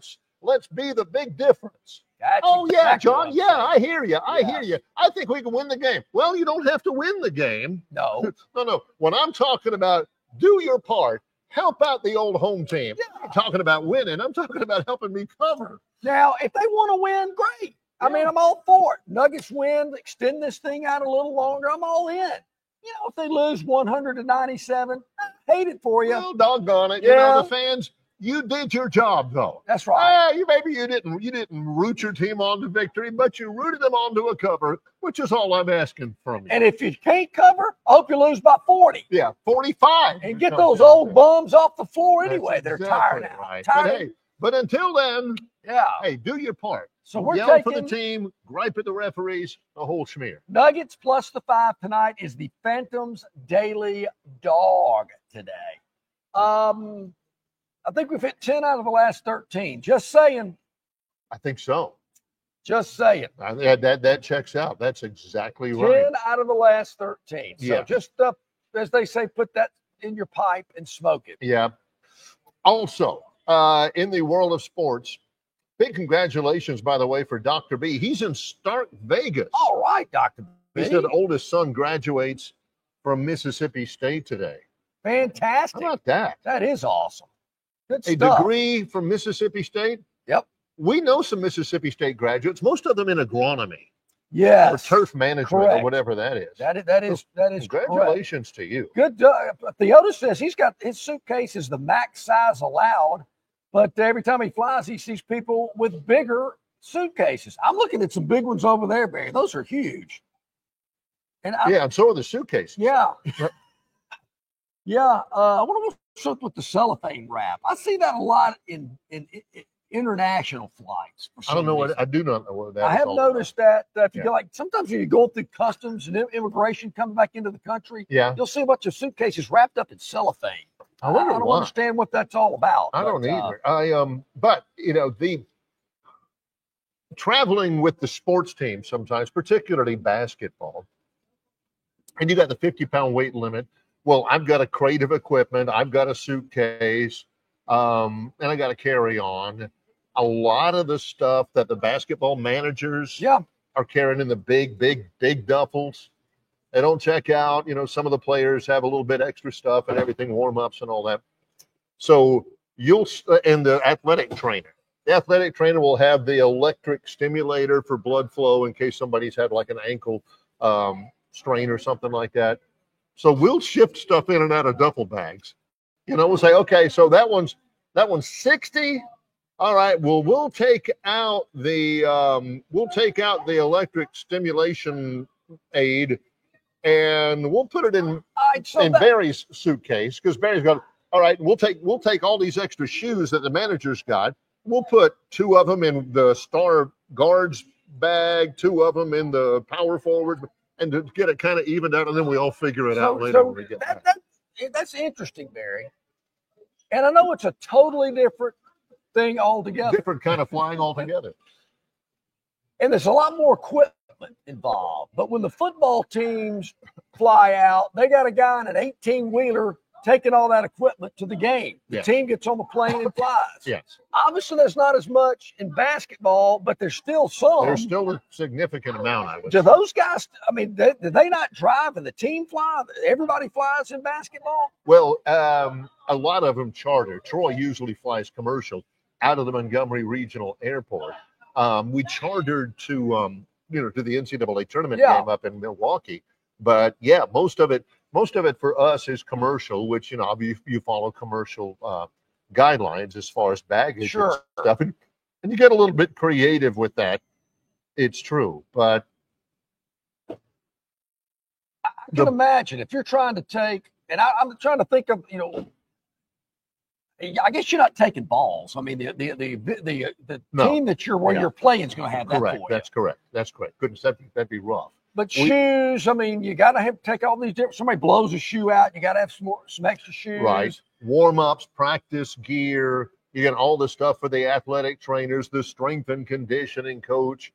You know, he's got whatever those bands are, those stretchable bands, and, you know, some cones, you know, for the coaches will have that so they can have walkthroughs and stuff like that. So it's not a ton, but, you know, like the players, they'll take like 2 sets of warm-ups and their toiletries, and they're fine. Yeah. You know, I have to take something nice to dress in for 2 games and all that kind of stuff. But so some of them have a ton of stuff. Some of them only have the bare minimum, but everybody's got the big standard issue Troy athletic bag. So you can stuff a bunch of stuff in here and a bunch of stuff in there and take some out of here and pretty much get everybody under 50. How do you think it works in baseball? So say Alabama's playing Texas. Yeah. They're not going to drive to Austin. But I got to think the guy taking all the bats and the batting helmets and the extra I'm trying to think of all the equipment you need in baseball. Bats, but you're not taking bats on a plane. Well, a lot. I don't know how it happens, you know, like a cross-country trip or something like that. But I know this is one of the reasons why you have graduate assistant coaches. So they can drive the big old passenger van. Yeah. And that's filled with the helmets and the bats and the uniforms and the practice gear and all that kind of stuff. They have to take off and they have to drive, and they'll maybe spend the night in Louisiana or someplace like that and then drive off the next day. So the players can just take their I kind of feel for that guy that had to drive that Auburn 18-wheeler to Berkeley last year. Was it last year they played? No, 2 years ago. No, quite 2 years. I mean, that's a pretty long haul. Yeah. Now that you bring that up, I found that interesting about how they transport, and I've seen it with NFL teams. like say the Dolphins or the Jags. The Jags, I think, are playing Seattle this year, or somebody out the West Coast. So somebody's got to drive all that equipment out there. That is true. That is true. And in the NFL, it is a lot more because you have your own communications equipment, your own headset equipment for downstairs and all that kind of stuff. Do they charter it? Do they cargo it all over there when the Vikings go play in Europe twice? Well, they're going to fly it over there on a cargo plane. I mean, that's a good question. I mean, the logistics, you think about it, you're going, man. There's a couple of things that I really don't understand. Like I know at Troy, they have, and you'll see them on the roadway. Troy's got it, Auburn's got it, Alabama's got it with their trucking contractor. Mm-hmm. They'll have shrink wrap truck and it'll have a Trojan helmet on the side. And those guys, I mean, they go. Troy has got their own tractor trailer truck and everything with the helmet on the side and all that. And those guys will just go. They'll also have the state troopers. The state troopers will usually drive with them or as part of it and all that kind of stuff. And, Troy played this past year at Iowa. And, I mean, they had to leave a couple days early to get to Iowa. And then the most difficult part is on the way back. Well, you got to love that. You got to really want to do, I'm not a big driver. I don't like to drive long distances. Obviously, that's the case because I'd rather just fly. It's a lot more convenient. I'm about I max out at about, I'll tell you where I max out. However long it takes me to get from here to New Orleans. That's about my limit. What? It's about 4 hours? Holy maybe? 4 hours, yeah.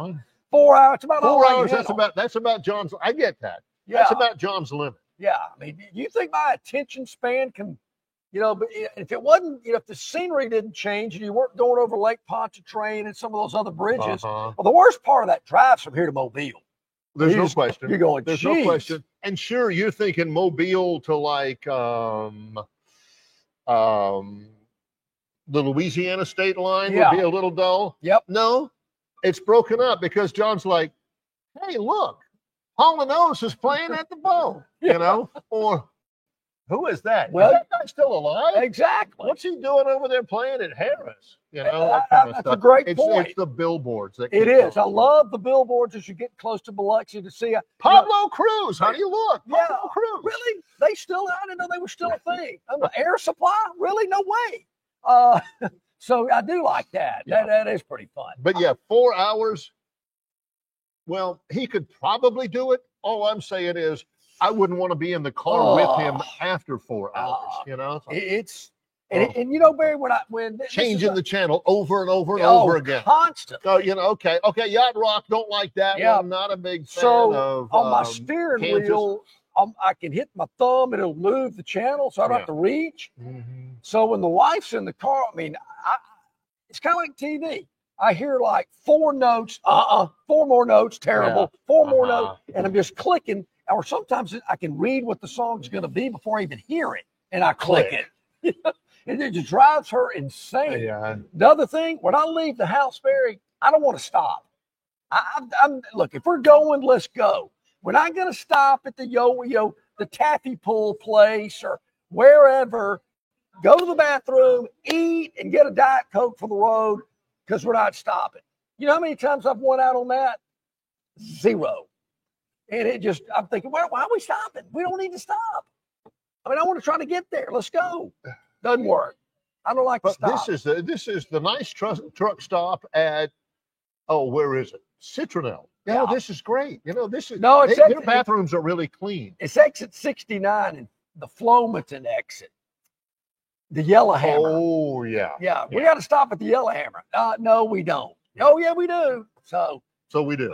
We do. So John's sitting there at the Yellowhammer thinking, let's go. It's been 10 minutes. Yeah, what are you doing? Not affiliated with Yellowhammer News. No, which we are. We are. In association with Yellowhammer News. It's Longshore in McKnight, presented by Bud Light. Located just 8 miles north of Alabama's state capital, Capitol Hill features 3 18-hole championship courses. With more than 1,500 acres of golf and nature, the pure magnitude of this facility is amazing and allows each course to be drastically different from the others. Capitol Hill also features an innovative 360-degree driving range, 400 yards in diameter. Capitol Hill offers a fully stocked pro shop with the latest equipment and apparel. Great food and beverages in the clubhouse can be enjoyed both before and after your round. Get your group together and hit the trail.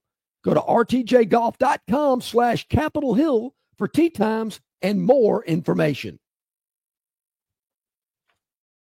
Yeah. The Bush Guide, cold and smooth survival skills. For a successful stint in the great outdoors, pack accordingly. Place heavy essentials near your spine for stability in rough terrain, with light items near the bottom. Now, you may be wondering, where does the Bush Light go? In your stomach. Bush. Head for the mountains. Enjoy responsibly. Copyright 2023, Anheuser-Busch, Bush Light Beer, St. Louis, Missouri. Dixie Electric Plumbing and Air rallies for you. No matter the problem, Dixie will tackle it. Their licensed and trusted electricians, plumbers, air and garage door technicians are ready to win for you. From toilets to garbage disposals, circuit breakers to HVAC systems, Dixie never fumbles. Don't throw away your hard-earned money on second-string contracting companies. Score big with Dixie. After all, they are your biggest fan. Visit calldixie.com or dial them up locally at 262-2946.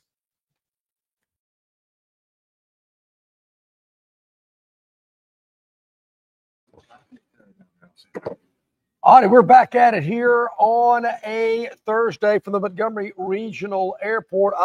Barry, we had touched on this earlier. You might want to double check. I'll reel some names off to you. What's it looking like at Quail Hollow? Ryan Fox and Tommy Fleetwood tied for the lead. You know it won't last. Tommy Fleetwood through 6 holes, 3 under. Ryan Fox through 9 is 3 under. We had mentioned Fleetwood earlier today. Luke Donald and Alex Noren and Stefan Jaeger. You know Stefan Jaeger, don't you? I know about his bomb. And Matt Fitzpatrick, all at 2 under par. JT Poston, was that somebody that Range Pro? JT Poston, yeah, Range Pro. Well, he's at 1 under. JT Poston. Well, he had Poston plus 125. I'm sorry, minus 125 over Figala. Yeah, I don't see Figala on the leaderboard yet. Yeah. So, Poston off to a good start. John Rahm is up there. Schauffele, the defending champion. McIlroy and even. All right, let's go longshore here. Who is bringing up the rear? Oh, yeah. Oh, Andre Chi or Kai. Andre Kai, an American, 6 over through 8. Come on. Martin Kamer, woof, +5. So, okay, I'd like to see Tommy Fleetwood. I'd like to see him. Nick Dunlap, 2 over. Oh. Tied for 64th, former Alabama golfer. Yep. He's had just hadn't gone well for him on the PGA tour overall. It'll happen. It'll happen. His day was Scotty Scheffler at even par. Here's the guy I was looking for. My guy, Rico Hoey. Rico Hoey. He's at 1 over. Yeah, Where is he from, Bear? What flag is that? Is that? Yeah, I'm looking. Rico is not local. Yeah, so I usually know these flags. Rico Hoey is from. He's American-Filipino. He was born in Manila, but he went to USC. Is that a U.S. territory? I get them confused. I know, the Philippines, no. It's it's like Guam and Puerto Rico. He was born in Manila, moved to Rancho Cucamonga. So there you go. Over Cucamonga? No, never get over Cucamonga. That's an interesting flag. I got to look that one up. So there again, early in at the PGA Championship in Oak Hollow. Yes. I'm not even sure, Barry, on the senior tour. Do they tee off early? Those guys, older people usually get up earlier. So I would think we're talking about like the definition for our intents and purposes of old people are people older than us. Yeah. Basically. Well, not by the number, but just by the way they carry themselves. Like whatever there is, our ages +3. Yeah. Those are old people. Next year we'll be a year older, still +3. Sure. So that's just a number, no doubt. But the region's tradition, it's underway. Hey, John Daly, 10:15. Is there a weather delay up there? I don't think so. So Daly's playing in this event, Barry, elected not to play in the PGA, which he has won. Why not? It was his first major, was a PGA championship. Why would he not? But these guys are teeing off a little later in the day. I guess maybe that Geritol kicks in a little early, so they got to let them tee off later in the morning. That's the only thing I can think of. Wow. That's the only thing I can think of there. And that is a cool event. If you want to see some good golf, that is a great event to go to there at Greystone. I will say this, Barry, the course is not laid out great for spectators. The front and the back nines kind of loop around. So you're going into a big loop when you do that. And so it's just not patron friendly. Can you say patron if it's not? If it's not the Masters, yeah. But I've always wondered, there again, they're not asking me, but why they continue to play it at Greystone. I know Shoal Creek has hosted this event before. Ross Bridge in Birmingham, part of the RTJ Trail, has hosted this event before as well. But they must roll out the red carpet for them because they continue to have it there at Greystone. But nonetheless, it's not that big of a hassle. I just have been to tournaments that are a little bit more fan-friendly. But I don't want to discourage anyone. It's kind of like those cigars, Barry. I mean, it's not the friendliest, but hey, if you're going to go. Yeah, that's right. Hey, cigars smoking will kill you, but so if you have to. I would check it out. So I think that'd be good. All right. Also today, before we get to Gurn Jr.'s Victorland 777 topic wheel. Right. Got a lot of response. We'll continue this tomorrow. I will be at Stivers Ford in Montgomery, and you'll be. I'll be in my home office. Yeah. I actually have to read all of the names of all the graduates tomorrow. I'm the name reader for graduation at Troy University, so I'm pretty fired up about that. So we gave you kind of a little taste yesterday, and I got a lot of feedback about it. Yeah. Of the important stretches. Yes. And what this means is the stretch of games for every team in the SEC, a 3-game stretch. And I got a lot of feedback. Here was one of them. Hey, man, you can't have a 3-game stretch and kick Eastern Illinois out of there. Look, this is our game. We made the rules. That's right. So, that's the way we're going to do it. But in Alabama's case, I felt their toughest 3-game stretch was toward the end of the season. And they just had this little mamby-pamby alphabet soup game in between two of them. That, in my mind, that game's not even going to get played. I mean, that's just, people go, la, la, la, la, la, talk to the hand, I'm not interested in it. So that's how that works. If there's a bye week in between the 3-game stretch, that's okay. Because more times than not, if you're going to have some what we consider to be the most difficult games, normally there's a bye game. There's a bye week before one of them. So you got to know that going in. If it's not a bye week, it's a tomato can game as well. So a lot of feedback on that. Got some people that question how we went about doing that. Kind of like wanted to see if there was a rule book. No, there's not a rule book. There's no rule book. You're looking at the rule book. Yeah. So if John and Barry say it's cool. It's cool. It's cool. So we're going to continue that tomorrow.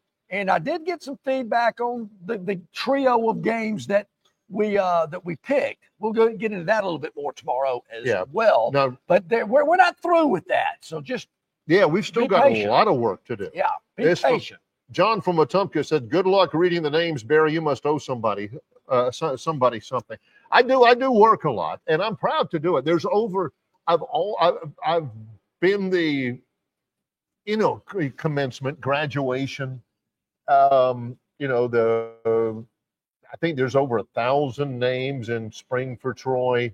You always have Fred Jones, and he'll come walk across there and all that. And so that's me. But I do admit some of those names, and I get the card right before the student brings up their card, right? Yep. They're wearing the cap, the gown, they bring it up. They're right beside me on the podium before they walk. They've got the card with their name on it, what college they're graduating from, their health and human science services or whatever. And some of them have a little pronunciation help for me, which is totally worthless. Thagnap Amarishikon. Uh-oh. I think that's one of the reasons why they enjoy me doing the names. Anybody can read Fred Smith. Fred Smith. Move on to the next one. Girl hands you her card, and it's like Mithradeep Arbitrating. And you know what she puts underneath it? Mithradeep Arbitrating. So that ain't a help. Come on now. How many names do you have to read? There are over 1,000. There are two different commencements. There are two because Troy is growing. There's a commencement tomorrow morning at 10, which is why I can't be at Stivers Ford. And there's a commencement tomorrow at 2. And then I've got baseball tomorrow night at 6. So I will be talked out by that point. It's awesome to do it because you look over to the side and you see them up there. Oh yeah. And they hand you their card, and a couple of them, I mean, they got tears in their eyes. Maybe the first one in their family to even go to college, much less graduate. A lot of the student athletes will look at me. They'll give me the patented longshore 6'6". And I said, hey, you can't show favorites, but you smile at them and everything like that. When I got my diploma 5 years ago, I didn't have tears. I can promise you that. If they were like, woo, finally. Yeah, John. But my mother did, which was very emotional when I showed it to her. I said, look, Mom, I got my diploma. Yeah. She teared up. That meant a lot to me when she did that. So, absolutely. It is. I will never discount that. Oh, my gosh, there's so many names. I'm going to really be. Heck no. Yeah. I am honored to be able to do that. Do you ever think to yourself, ooh, I think I flubbed that one? Oh, yeah. The deal is that, I think one of the reasons why they want me to do it is because, and it doesn't happen often, I'll pronounce a name incorrectly. Yeah. But I'll pronounce it with some authority to it. Sure. Mithradeep Arbitrating. And they're like, that sounded right. Yeah. You got to be totally wrong. Got to go for it. Man, that sounded legit from Barry right there. Well, you got to sell it, It's kind of like calling a high school volleyball game as a line judge. You got to sell it. That ball is in. In. Like the girl says, were you talking to that girl? Her? No. No way. So honey, do I look good? Do I look fat in this dress? No. I've never seen you look better. Why would you even think that? I mean, come on. Never even, No you way. got to sell it. Definitely. You got to, words of the wolf. We'll come back with the topic, Will. Yeah, that's exactly right. This is the reason why we have made it to the ages in which we have. Yeah. I'm just teasing. In association with Yellowhammer News, it's Longshore and McKnight, presented by Bud Light.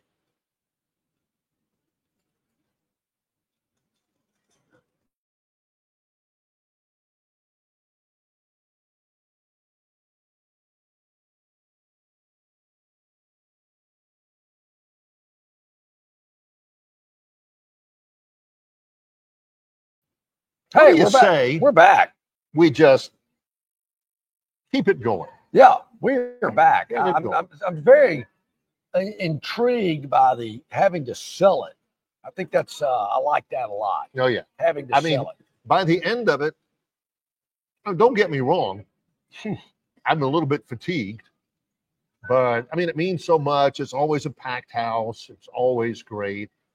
There's a great deal of pomp and circumstance. And if anybody is, God forbid, you are not familiar, God forbid, if you are familiar with my academic background, it's one of the greatest upsets in the history of academia.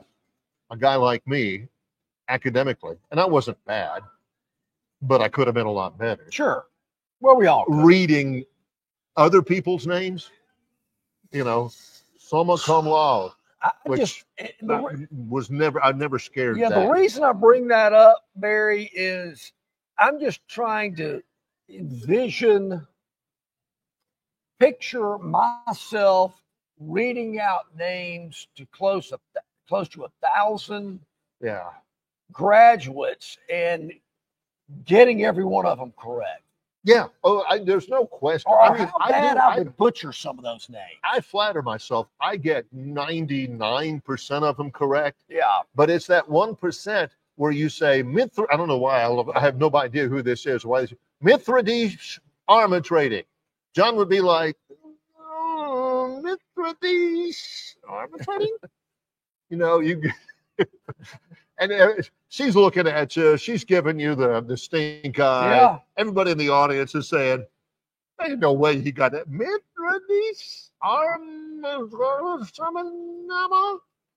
No. Well, the good thing there, though, Barry, the only people that would know that you butchered that name are the family.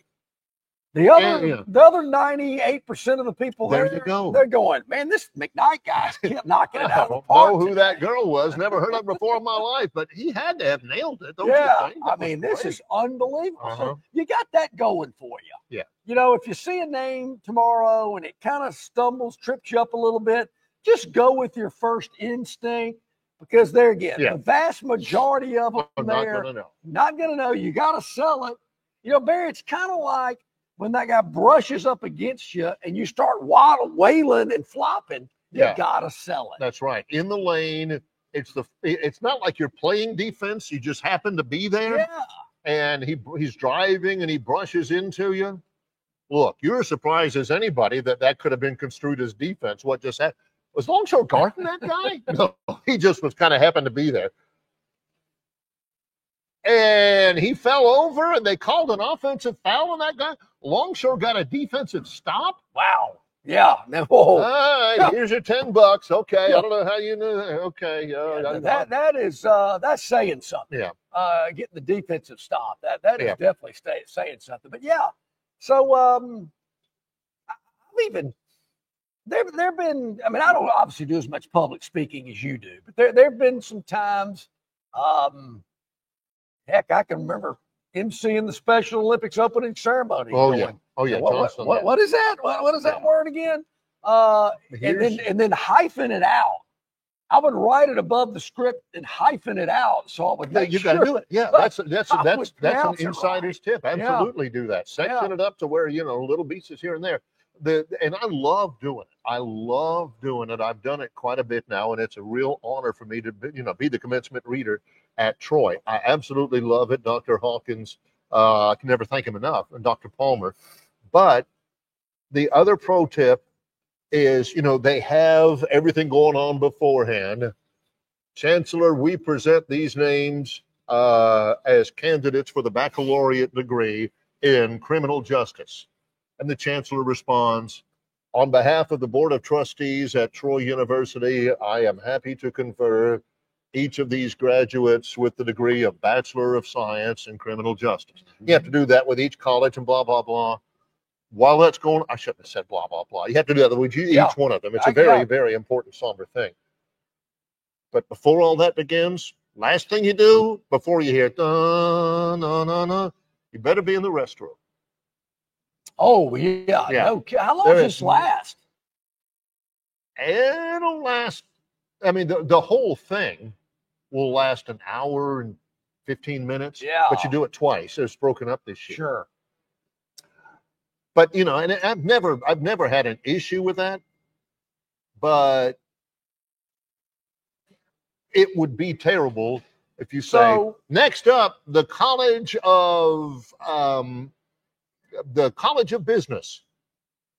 After about a 2-minute break, be right back. You don't do that. once the names start getting called, you can kind of go, okay, here we go. Wheels are in motion. Things are going.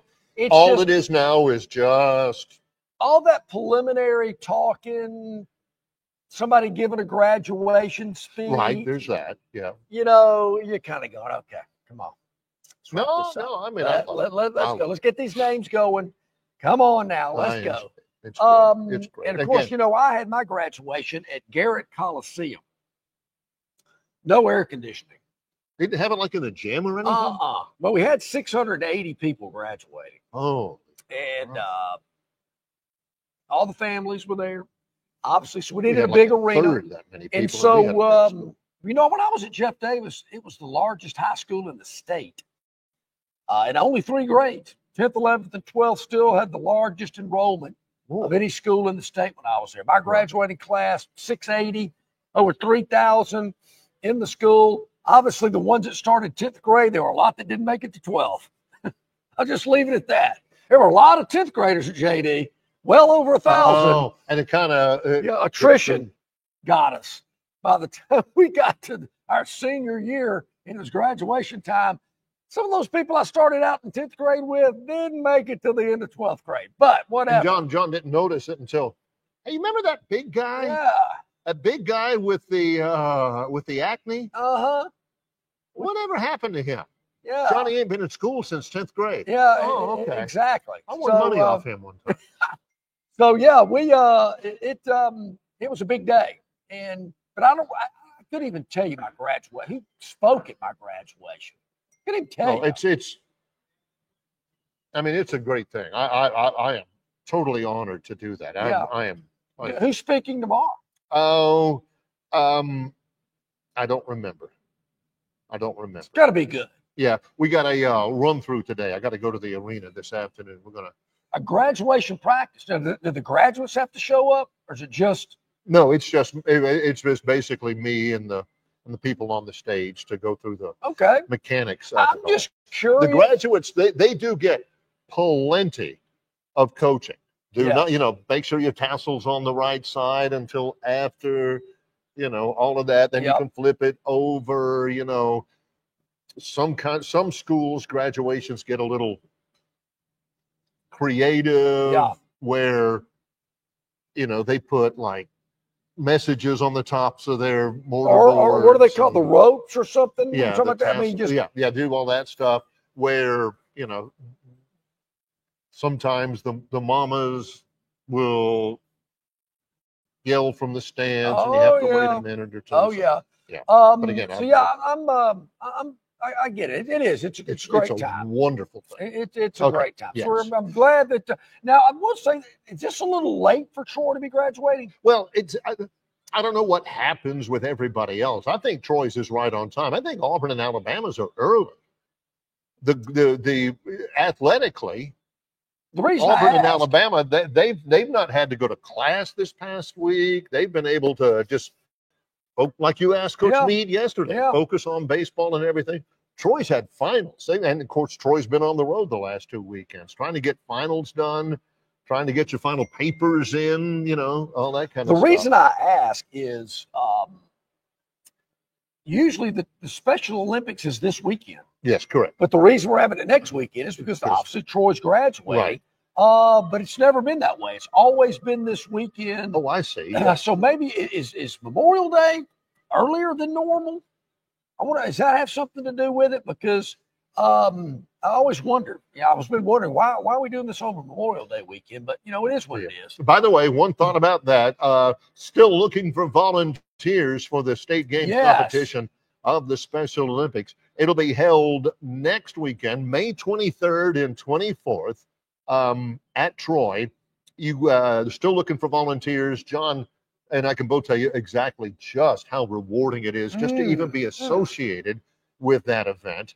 You can contact at email at specialolympics@troy.edu to see if they're still needy, but also you can call Troy's Office of Student Services, 334-670-3203, 670-3203. And that would be, look, we always need as much help as possible.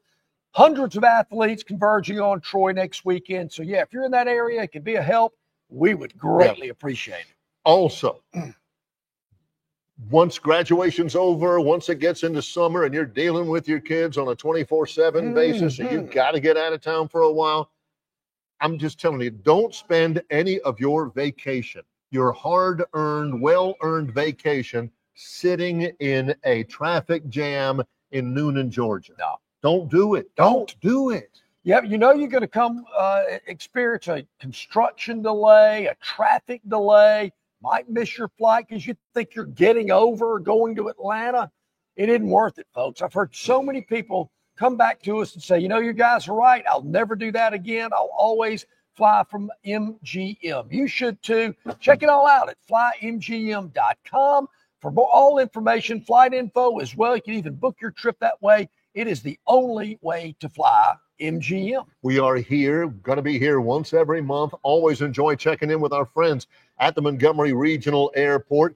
If you want the convenience or even just questions answered, just go to the website, flymgm.com, and travel above at the Montgomery Regional Airport. All right, tomorrow I'm at Stivers Ford in Montgomery. Barry will be in his studio, as we mentioned, down in Troy. A lot of important stretches we're going to get to tomorrow as well. Update you on what's going on. Well, did we even talk about the Braves today? I don't think we did. Let's just forget it. I knew today's show was great. Let's forget about it. Man. There's no real reason. Yeah. For our guests, Jason Caldwell, AuburnUndercover.com, Rodney Orr, TiderInsider.com, our producer, Curran Jr. He's John Longshore. I'm Barry McKnight. In association with Yellowhammer News, it's Longshore and McKnight, presented by Bud Light.